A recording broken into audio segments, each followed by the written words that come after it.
Damn.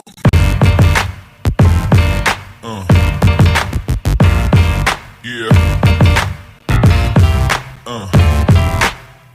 Yeah.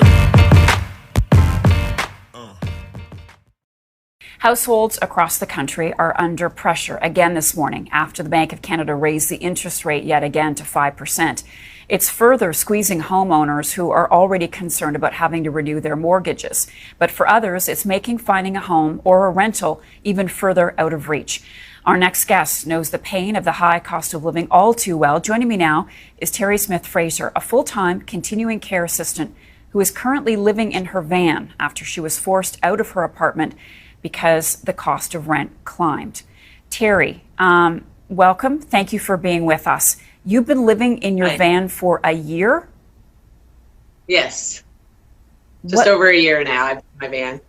What led to this? Well, I was rent evicted, which is happening a lot, and the high cost of rents, I just couldn't afford an apartment. I couldn't afford anywhere to live. So I ended up buying a van, and I now live in a van. And you have a full-time job? Yeah, I work full-time at the hospital as a CCA.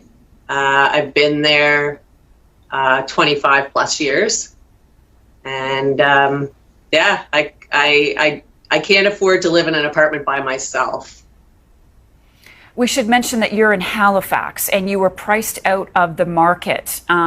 What did you find from searching for a home? Was the average price of shelter for an apartment for a single person?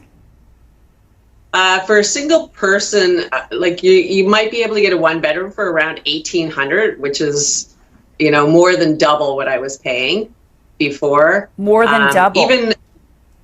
More than double than what I was paying before. And like to rent a room in somebody's house would cost over $1,000 a month.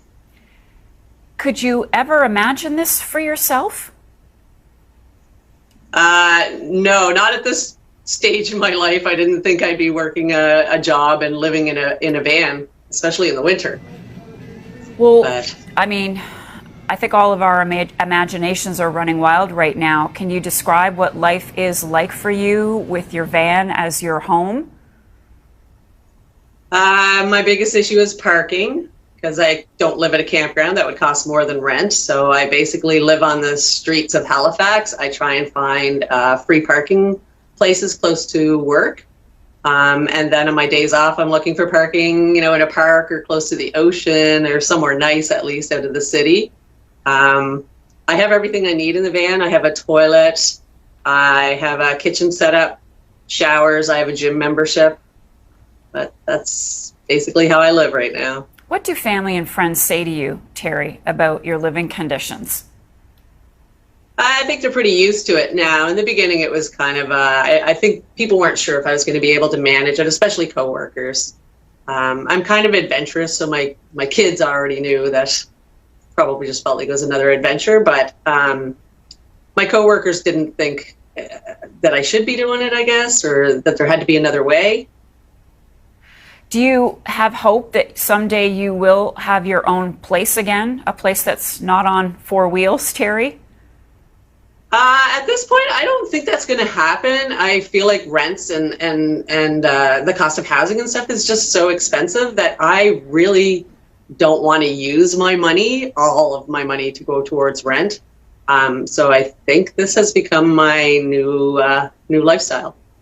Terry Smith-Fraser, thank you so much for joining us today. All the best to you. You're welcome.